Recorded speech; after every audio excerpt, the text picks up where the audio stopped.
بەڵێ خۆشەویستان، وەک لای هەمووان ئاشکرایە ئەمڕۆ ڕۆژی جیهانی ڕادیۆیە. بێگومان ئێمە تەوەرێکی تایبەتمان لەسەر ئەم بابەتە هەیە. بە میوانداری زۆر بەڕێز مامۆستا شەریف وەرزێر نووسەر کە لە ڕانیەوە لەگەڵماندایە و بەڕێزیان لەسەر بابەتی ڕادیۆیە نازانم ئەمەتا ئەم کتێبەشی هەیە، ڕادیۆ و ڕادیۆی کوردی و باس لە مێژوویەکی ڕادیۆ لە جیهانە و لە هەرێمی کوردستان و بەتایبەت لە بزاوتی ئیسلامی ژەکات. بێگومان شتی زۆر بابەتی زۆر باشی کایە. ساڵی 2010 ئەم کتێبی نووسیەوە بەڕێزیان و ماوەیەکیش بەڕێزیان بەڕێوبەری یان سەرپەرشتیاری سەرجەم ڕادیۆکانی کۆمەڵی دادگەری بوون لە سەرتاسەری هەرێمی کوردستان. مامۆستا شەریف سڵاوی خوات لێبێت. دەمەوێت لە گرنگی و مەهامی ئەم ئامێرە ئەم جیازەی کە لای منەوە ئێستا پێی ئەوترێ ڕادیۆ لەسەر ئەمە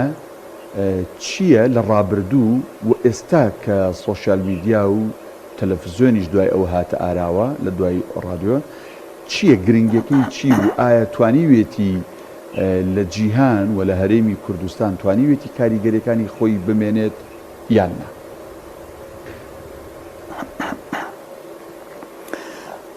بەناوی خوای بەخشندە و میهرەبان، سەڵاو و ڕێز و حورمەت بۆ بەڕێزتان سەرجەم کارمەندانی کەناڵی ئاسمانی پەیام، بیسەرانی بەڕێز و خۆشەویست، بینەرانی ئازیز، ساڵڕۆژی ڕادیۆ لە هەموو لایەک پیرۆز دەکەم کە ئەمڕۆ 13/2/2025 هاوکاتە لەگەڵ ساڵڕۆژی جیهانی ڕادیۆ. دیارە ئەم ڕۆژە لە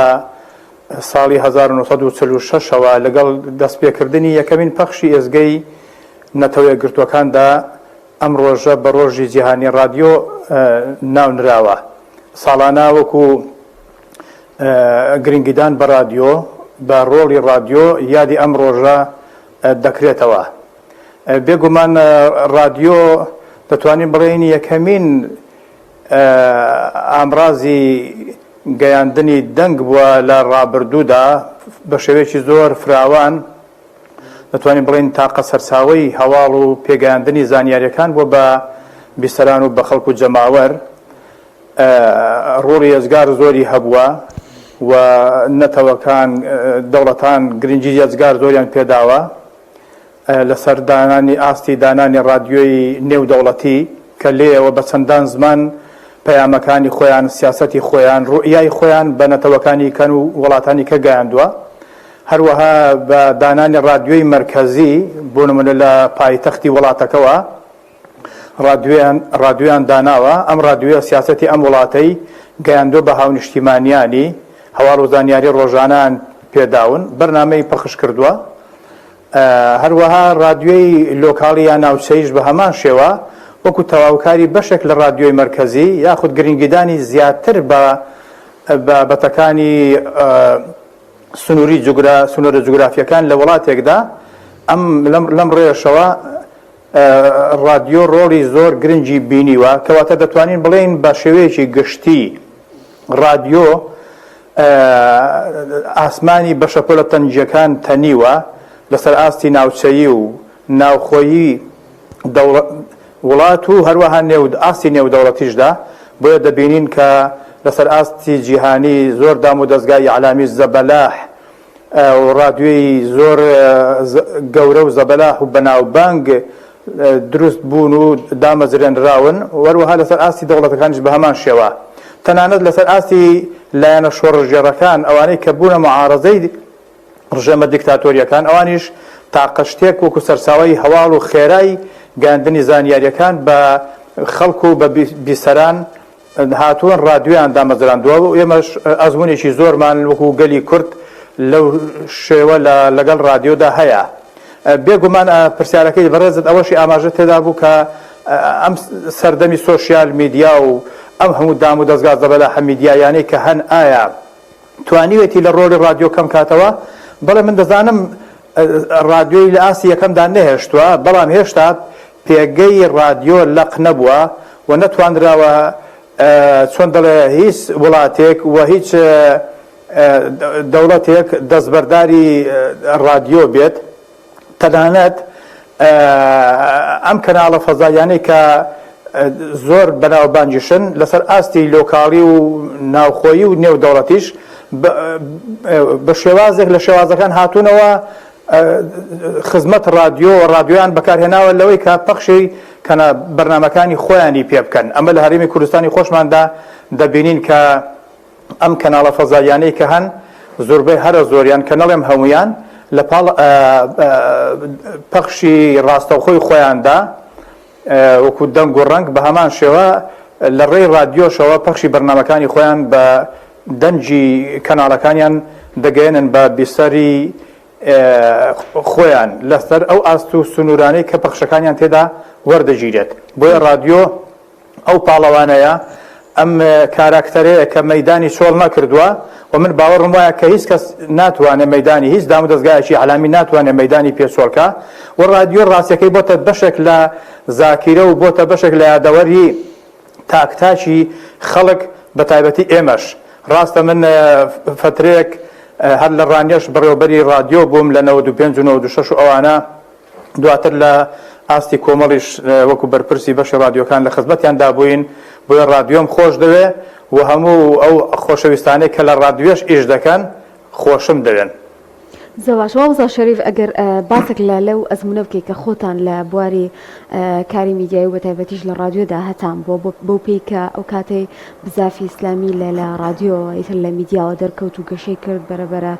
تا ئەم قۆناغەی بڕی تا چەندێک گرنگی هەبوو ڕادیۆ لەو کاتەدا بۆ ئێوەوە ئەو قۆناغانی کە تێتان پەڕان پێت وایە ڕادیۆ هۆکارێک لە هۆکارانەی کە لەو لایەنەوە خزمەت بە لایەنە ئیسلامیەکان بۆ پەیامە بگێنە کە ئێوە لەو کاتەدا ئەتانگەیاند؟ بەڵێ ئەزمموی من لەگەڵ ڕادیۆ ڕاستەکەی لە ساڵی 1995 دەست پێ دەکات بەو مانای کە ڕاستەوخۆ ئیش لە ڕادیۆ بچینە ناو فەزای کارکردن لەگەڵ ڕادیۆدا بکەین. ئەو کاتی کە لە ڕانیە بووین ئەمە هاتین هەوڵماندا کە لەگەڵ بران و خۆشەویستان برانی مەڵبەند لێرە ڕانگەرندن کارەکاندا هەوڵ و تەقەلاماندا بۆی کە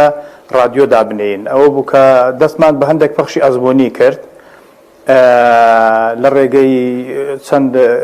کادیرێکی فەنی شارەزای خۆمانەوە کاک حاجی مەلا ئەحمەدی مەلاوس و کاک حەمەد ئەمین ڕەحمەتی کاک وەستا خالید ئەو خۆشەویستانی کاک وەستا حوسێن ئەمانە قوربان هەوڵ و تەقەلاماندا بۆی کە ڕادیۆیەک دامەزرێنین و الحەمدوللا داشمان مەزراند لە 29 دەی 1995 ئێمە پەخشی ئاسایی یا فەرمی بەرنامەکانمان دەست پێ کرد. ئەمە کۆمەڵی قۆناغی بڕیون دواتر تەقیێمان لە شێوەڕەش هەبوو لەوێشەوە پەخشی بەرنامەکانمان دەکرد. دواتریش لە کۆمەڵ لە مەکتەبی ڕاگەاندنی کۆمەڵ لە دوای 2006 ئەوانەوە تەڵان من وەکو بەرپرسی بەشی ڕادیۆکان لەوێ لەگەڵ خزمەت ئەو بەڕێزانەی مەکتەبی ڕاگەاندن سەرپەرشتی ڕادیۆکانمان دەکرد، سەردانمان دەکردن، متابعەمان دەکردن، کۆبوونەوەمان هەبوو. ڕاستیەکەی ئەم یادەوەریانەیان ئەم ئەزمموی کارکردن لە ڕادیۆ لەگەڵ بەرنامەی ڕادیۆ لەگەڵ کاری پێشکەشکاری لە ڕادیۆ وەکو بەرنامە چ وەکو سەرپەرشتی بوو بە ئەزمموونێک کە ئێمە دڵی پێخۆش بکەین و سوودی لێ ببینین و زۆر خۆشەویست بناسین و بایەخی ڕادیۆ بەرنامەی ڕادیۆیی زیاتر دەرک پێ بکەین کە چ کاریگەریەکی هەیە بە تایبەت ئەو کاتەی و خۆناغی کە من باسم کرد ئەم کەناڵە فەزاییانە بەو شێوەیە نەبوون بۆ نمونە کەناڵی ئاسمانی پەیام نەبوو، زۆر کەناڵی دیکە نەبوون. خەڵک پلەی یەکەم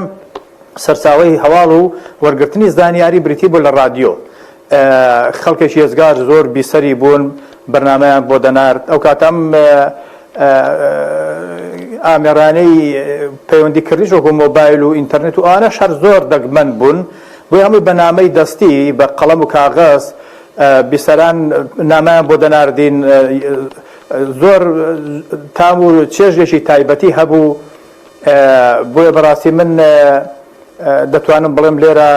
سڵاو و ڕێز و حرمەتی خۆم پێشکەش بەیەک لەگەڵ ئەو عەزیز و خۆشەویستانی سەر ئاستی ڕادیۆی ڕانیە لە سنووری دەڤەری ڕاپەڕین لە خزمەتیاندا بووین چ ئەو بەڕێز و خۆشەویستانی کە لەسەر ئاستی ڕادیۆکانی کۆمەڵ لە سنوورەکانی سلێمانی و هەڵەبجە و کەرکووک و سۆران و دهۆک و هەولێر و سلێمانی و هەموو ئۆشۆنانی دیکە لە گەرمیان لە خزمەتیاندا بووین و من هیوادارم کە بە تاکید بەشێک لەو عزیز و خۆشەویستانە لە دنیا دەرچوون و بەجێیان هێشتوین شەهید بوون خوای گەورە بە پلە بەرزەکانی باشتیان شادکا کۆچیان کردووە خوای گەورە بە پلە بەرزەکانی بەهشتیان شادکا و جێماوەیان بەهشت بێت ئینشاءڵڵا کارێکی باشیان کردووە من پێم وایە کە بۆ زەخیرەی ڕۆژی قیامەتیشیان زەخیرەیەکی باشە جێ دڵ پێخۆشبوونە هیوادارین کە خوای گەورە بە باشترین شێوە پاداشتیان بداتەوە. بەڵێ مامۆستا شەریف ئەم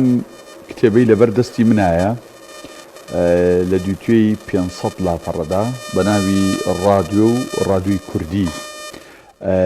جەنابەت ئەم کتێبەت نووسیەوە بێگومان مەبەستت لە نووسینی ئەم کتێبە و لەو بەشەکانی کە باس لەم با بڵین ژانری ڕاگەاندنێکی کە ژانرێکی زۆر زۆر گرنگە مەبەستت چییە لی و هاتووی دێرەدا ڕووناکیت خستۆتە سەر ڕادیۆ لە لای لایەنە ئیسلامیەکان و سەرەتای پەخشیان حەزەکەم لەسەر ئەم کتێبەش هەندێک قسەم بۆ بکەیت و هەندێک زانیاریم پێ بدەیت. دیارە من هەر سەلیقەیەکی عەلامیم هەبوو حەزێکی عەلامیم هەبوو لە 1970ەوە کە چوون بۆ پێشمەرگایەتی بۆ قەڵاتوکان لەوێ تیپی سرودمان دروست کرد هەروەها بەشداری ئاهەنگ و بۆنەکانمان دەکرد بۆنەمان ساز دەدا دواتریش کە گەڕاوینەوە هاتوینەوە دوای ڕاپەڕین لە ڕاپەڕیندا گەڕاینەوە بۆ هەرێمی کوردستان تەمەن هەڵبەتە ئەو کاتە لە زیاتەوەی کە بڵین بۆ منە بیر لە دانانی ڕادیۆ بکرێتەوە بیر لە دانانی تەلەڤیزیۆن کرایەوە کۆمەڵێک کادیری فەنی بەڕێز مامۆستا ئەمینی جیهاز و کاک حاجی ئەحمەد و کاک حەمەد ئەمینی ڕەحمەتی و ئەم بەڕێزانە هاتن دەستیان کرد بە دروستکردنی کەناڵی تەلەڤیزیۆنی تەمەن من لەوێش بەشداریم کردووە کەواتە ئەمەش ئەم حەزەی زیاتر تێدا وروژاندم تا ئەو کاتێک کە لە 1995 دەستمان کرد بە وەکە ڕادیۆ دابنین ئەمە هەر بەجاری چۆن دەڵێ ئەم حەزەی تێدا ینی بڵێن بەرجەستە کردم کە کار لە ڕادیۆدا بکەم و پاشان ئەم مێژووی ڕادیۆی خۆمان لە ڕانیەکە هەبوو ئەمە بوو بە بنەمایەک بۆی کە من بێنم تاو دەمەوە کە کورتێک لەبارەی مێژووی ئەم ڕادیۆیەوە ئامادە بکەم دواتر ئەوە بوو کە تەماع هاتە پێشەوە من کتێبەکەم فراوانتر کرد نەک هەر ڕادیۆکانی ئەو کاتەی خۆمان یان خود ڕادیۆ ئیسلامیەکان بەڵکە هاتم ئەم کتێبەم کرد بە 6 بەشەوە بە پاشکۆیەکەوە لەم بەشەدا بەشی یەکەمم تەرخان کرد بە باس و خواسی تایبەت بە چەمکی ڕاگەاندن و ڕادیۆ هەروەها بەشی دووەمم تایبەت کرد بە کورتەمێژوویەکی سەرهەڵدانی ڕادیۆی کوردی من لەوێدا هاتووم باسی 14 ڕادیۆی کوردیم کردووە بە یەکەمین ڕادیۆیانەوە کە ڕادیۆی کوردی بەغدایە لە 1939 دامەزراوە بە ڕادیۆ کوردیەکانی شۆک و دەنجی کوردستانی عراق و هەروەها دەنجی گەلی کوردستان و بەشی کوردی دەنجی ئەمریکا دواتر لە بەشی سێەمدا تایبەتمەندیەکانی ڕادیۆ جۆرەکانی پەخشم هێناون هەروەها لە بەشیدا بەرنامەی ڕادیۆی و خەسڵەتەکانی ڕاگەاندنکاران و لە بەشی پێنجەمدا چەند باسێک دەربارەی هەواڵ و ئەم جار لە بەشی شەشەمدا هاتوومە ڕادیۆ لە بزافی ئیسلامی کوردستاندا دیارە لە کۆتایشدا پاشکۆیەکم لەبارەی چۆن دەڵێ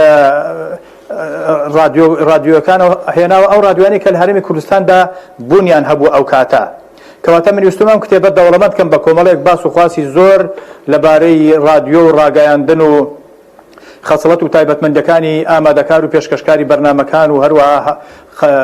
پرسی هەواڵ و پاشان مێژووی ڕادیۆ کوردیەکان بە گشتی لەسەر ئاستی جیهان چی هەبووە ئەوەی دەستم کەوتووە ئەو جار هاتوومە سەرباسی ڕادیۆکانی ئەو کاتەی ڕادیۆ ئیسلامیەکان بە ڕادیۆکانی کۆمەڵ ڕادیۆکانی یەکگرتو و ڕادیۆکانی بزوتنەوە هەروە ڕادیۆی نور کە ڕادیۆیەکی سەربەخۆ بوو هەموو ئەوانە کورتەیەک لەبارەیانەوە دواوم لە بەرنامەکانیان لە کارمەندەکانیان لە پێشکەشکارەکانیان لە بەڕێوەبەرەکانیان لە جۆری ڕادیۆکە کە بە زۆری ئەمانە کاتی خۆی لە سەر شەپۆلی AM بوون و دواتر گۆڕاون بە شەپۆلی FM وەک ئەوەی ئێستا کە هەیە کە زۆربەی هەر زۆری ڕادیۆیەکان لەسەر شەپۆلی FM وەردەگرن. زۆر باشە بەوسە شەریف ئەگەر بین باسی ڕادیۆ بکەین لە ئێستادا یعنی وەکو باسمان کرد جۆرێک لە کاڵبوونەوەی پێوەیە بەڵام ناتوانین بڵێن ئیتر بە هیچ شازێک کاریگەری نەماوێن ئەو تا بە جۆر لە جۆرەکان نەماوە.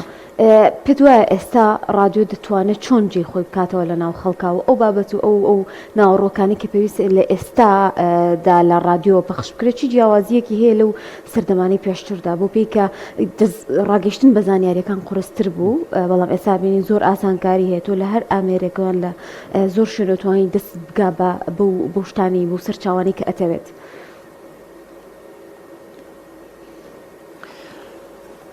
رادیۆ کۆبەڵێک تایبەتمەندی هەن کە ئەمە وای کردووە کە کەسی بیسەر یا کەسی بەکارهێنەر بە ئاسانی بتوانێت گوێی لێ بگرێت. بۆ نمونە تۆ هەر پێویستیت بەوە هەیە کە بە گوێیەکانت گوێ لە رادیۆ بگری، ینی پێویستێتەوە کە دەنجی رادیۆەکەت ببیستی بیسەر تەنانەت بتوانێت ئەم دەنگەکەی ببێستێک ئەمە تەواوە، ئەمە نەدەستی پێوە سەرخاڵ دەبێت، نەساوی پێوە سەرخاڵ دەبێت، نە هاتوچوون و گەڕان و سوڕانی پێوە سەرخاڵ دەبێت. دەتوانێت بۆ نمونە ئافرەتێک لە ماڵەوە خەریکی نان و چێشتی خۆی بێت بەڵام زۆر بە ئاسایی گوێ لە رادیۆ بگرێت. شوانێک ڕێبوارێک لە ڕێوبانان لە کەژ و شێوان لە دەشت و دەران کار و کەسابەتی خۆی بکە بەڵام گوێ لە رادیۆ بگرێ. شۆفێرێک لە ناو ئۆتۆمبیلەکەیدا شۆفێری خۆی بکە بە کامی ئیسراحەتی خۆی و بەڵام لەولاوە گوێ لە رادیۆ بگرێ. بۆ هیچ شتێکی دیکە بۆ نمونە بەکارهێنانی دەنگ و ڕەنگ تەلەڤیزیۆنە فەیسبووکە هیچ کامێک لەوانە بەوە ڕازی نابن تۆ تەنها هەر گوێی لێ بگری، دەبێت چاوی پێ بدەیت، دەبێت چۆن دەڵێ زەینی هۆشی پێ بدەیت، ئەمە دەستت دەگرێ. بۆیە لە ڕاستیدا بەکارهێنانی رادیۆ بەو ئاسانیە لەو ڕۆژەوە کە تۆ دەتوانیت تەنانەت لە ڕێی رادیۆیەکەوە جیهازێکەوە تەنانەت مۆبایلێکەوە ئێستا بڵێن ئەم رادیۆیە وەربگری کە بە پاتری ئیش دەکا و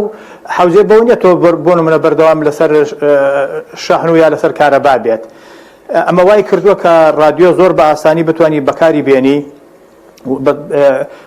سوودی لێ ببینی. هەروەک لە پێشەوەش ئاماژەم پێدا ئەم کەناڵە فەزایانەی ئێمە کە ئێستا هەن هەمویان پەخشی رادیۆیان هەیە، تەنانەت کەناڵێکی وەکو ئەلجەزیرە کە مەسەلە هاتووە رادیۆی تایبەتی یا پەخشی رادیۆی تایبەتی بۆ نمونە بە شوێنێکی وەکو غەزە تەرخان کردووە کە لەسەر هەموو شوێنێک لە ناو غەزە لەوێنە کارەبا هەیە، نە خەدەمات هەیە، نە هیچ هەیە، نە حوسەلە و دانیشتن و گەڕان شت هەیە، بەڵام بیسەر دەتوانێت لە ڕێی رادیۆیەکەوە بۆ نمونە ئەمە مەیسەر بکە گوێی لێ بگرێ. ئەمە وای کردووە کە هێشتا وەکو باسم کرد کەناڵە فەزاییەکانیش مستەغنی نەبن، بێنیاز نەبن لە رادیۆ و رادیۆ بەکاربێنن بە هەمان شێوە من دەبینم لەسەر ئاستی هاوڵاتیانیش رادیۆ بە هەر زۆرێک بێ لە زۆرەکان حزوری هەیە و بەکارهێنەری هەیە لە برەو نەکەوتووە بازاری نەشکاوە. باش مامۆستا شەریف هەچەند کاتمان تەواو بوو بەس بە کورتی ئەگەر وەڵامی ئەوم بیتەوە لایەنە ئیسلامیەکان ڕێکخراوەکان ئێستا بە شێوازێکی بەربڵاو گریگیان داوە بە ژانرە ڕۆژنامەوانی و ژانرە ئەلامیەکان بە تایبەت ڕادیۆ. بۆ نمونە کۆمەڵی دادگەری ئێستا تایبەتمەندی داوە ینی بە ڕادیۆکان، بۆ نمونە ڕادیۆیەکی تایبەتە بە قورئانی پیرۆز، ڕادیۆیەکی تایبەتە بە ناوی سونەت، تایبەتە بە فەرمودە شیرینەکانی پێغەمبەر صلی الله علیه وسلم و ئەو بەرنامانی لەو چوارچەوەیە ئەخولێتەوە و مەڵبەندەکان ڕادیۆی تایبەتیانێت لە ناوچەکانی خۆیان کە هەمەڕەنگن. تا چەند گرنگە تایبەتمەندی بۆ بابەتەکان بدرێتە ڕادیۆکان؟ بەڵێ وڵا بە نەگەر ئیجازە هەبێ یەک تۆ دوار بە کورتی ئاماژەی پێ بدەم. هەڵبەتە مێژووی ئێمە وەکو بزافی ئیسلامی یا ڕۆتی ئیسلامی لە کوردستاندا لەگەڵ رادیۆ ئێمە لە ڕاستیەکەی لە پێش ڕاپەڕیندا یەک دوو محاولەی محەلی هەبوون لەسەر ئاستی یەک دوو بەڕێزدا مامۆستا ئەمینی جیهاز و کاک سەیافی هەولێریمان هەبوون. ئێمە کاتێک کە پێشمەرگە بووین یەکێکیان لە 1970 لەسەر شەپۆلی ئەم ئەوەیکان لە ئەمە لە گەسک ئەوەیکان لە سەر شەپۆلی FM لە ساڵی 90 لە خدراوە. بەڵام ئەمە هەوڵێکی سنووردار بوون ئەگەرنا ئێمە وەکو بزافی ئیسلامی کوردستان لە پێش ڕاپەڕیندا دەتوانین بڵێن رادیۆمان نەبووە جگە لەم دوو محاولەیە ڕەنگە محاولەی دیکەش بوو بێت. بەڵام لە دوای ڕاپەڕین جگە لەوە کەناڵی تەلەڤیزیۆنی دامەزراوە هەر لە 92 لە سەر شەپۆلی ئەم لە سلێمانی، هەروەها لە دهۆک، هەروەها لە ئەم رادیۆیەکە بۆ رادیۆی پەیوەندی ئیسلامی خوێندکاران و لاوانی کوردستان لە هەولێر، هەروەها لە سۆران، لە هەڵەبجە، ئەمانە رادیۆمان هەبوون لە 92-93 بەڵام فترەیە کاریان کرد دواتر لە کار لە پەخش وەستاون. هەروەها لە ڕادیۆی مرکزی دەنجی ئیسلامان هەبوو لە 3/92 کەمە ڕادیۆیەک بوو لەسەر شەپۆلی کورد بوو. دوایەوە لە 95 تەقەنەمە وەکو باسم کرد دەنجی مەسەلە ڕادیۆی ڕانیە و ئەجا دواتر هەولێر و سلێمانی و هەڵەبجە و کفری و گەرمیان و ئەمانە کە بوون کەرکووک و ئێستاش وەکو جەناب ئاماژەت پێدا کۆمەڵێک ڕادیۆی هەن وەکو ڕادیۆکانی پەیامی قورئان وەکو ڕادیۆی سوننات هەروەها ڕادیۆکانی دەنجی کۆمەڵ ئەمانە بەردەوامن لە خزمەتی خۆیان بمێت دەکەم کە ئینشاءڵڵا بتوانن بەردەوام بن بێگومان تایبەتمەندی ئەم ڕادیۆیانەی ئێمە وەکولانێکی ئیسلامی ئەوەیە کە کاری ئێمەی میدیایی ئیعلامی ئێمە ڕاگەاندنی ئێمە پشت دەبەستێ بەڕاستی بەڕاشکاوی بە سەرچاوەی ڕوون و ڕاشکا و بەوە کە تۆ بیسەر بە هەواڵی ڕاست بە زانیاری دروست و بە سوود بەهرەمەندکەی سوودمەندکەی لە شتی ناڕاست و چەواشەیی و خواروخێز و خراپ و مەترسیدار چه زیانی هەبێ بۆ دنیا چه زیانی هەبێ بۆ دواڕۆژی ئاگاداری بکەیەوە بێداری بکەیەوە بۆ یەک ڕاگەاندکاری ئیسلامی یا ڕاگەاندنی ئیسلامی دەوێم مرۆڤێکی هۆشیار مرۆڤێکی بێدار مرۆڤێکی چاوکراوە مرۆڤێکی کە چۆن دەڵێ نەئی هەبێ نەخێری هەبێ لەسەر هەست بێ مەلەحەزە و سەرنجی هەبێت بە تەرڕامانەوە هەنگاو بنێ ئەمە یەکێک لە تایبەتمەندەکانی ڕاگەاندنکاری ئیسلامی یا ڕاگەاندنی ئیسلامی کە دەبێ ورد بێتەوە سەرنجدا هەر ڕەگەڵ نەکەوێ هەر بەدوان نەکەوێ بە چاوبەستراوی هەنگاو نەنێ بەڵکەوە ئەبوو خوای گەورە کە دەفەرمێ ئەدعو عەلا بەصیرە لەسەر ڕۆشنایی و بەرچاو ڕوونی هەنگاو دەنێ و ڕاستی و جوانی ژیان و دواڕۆژ نیشانی بیسەرانی خۆ بینەرانی خۆی دەدات. بۆیە من ئەوە دەبینم لە ئەمە تایبەتمەندەکانی ڕاگەاندنکاری ئیسلامین ئەرچی ڕاگەاندنکاری ئیسلامی زۆر قورسە بە زۆرێک لە زۆرەکان دەبێتە پەیامنێری ئیسلام دەبێتە پەیامنێری وحی ئیلاهی دەبێتە پەیامنێری ئاەتەکانی خوای گەورە دەبێتە پەیامنێری فەرمایشتەکانی پێغەمبەر و حەقایقی ئیسلام بۆ هاوڵاتیان. ئەمەش تەمان پێش هەموو شتێک دەبێت لە خۆیدا بەرزەستە بێ لە سیدقە لە ڕازگۆیە و ئەم ڕاگەاندنکارە باوەڕی هەبێت سیقە و متمانەی قوڵ و نەلەخشایی هەبێت بەم مەبدەئی کە دەیگەێنێ بە خەڵک خوانە کردە هەر ئەوە نەبێت کە کات بەڕێکردن بێ یاخود بۆ هەندێک دەستکەوتی مادی و امتیازاتی دنیایی بێ بەڵکە ئەم بیبەسێتەوە بە پاداشتی خوایی بە ڕۆژی دوایی بە خێر و بەختەوەری و نیازی چاک و ڕازگۆیی بۆ خۆی و بۆ مرۆڤەکان بەگشتی. بەڵێ زۆر سپاس بۆ نووسەر بەڕێز شەریف وەرزێر کە ڕاستەوخۆ لە ڕانیەوە لەگەڵمانە بۆ سپاسەکەی مامۆستا بۆ کاتەی بێمەت بەخشی.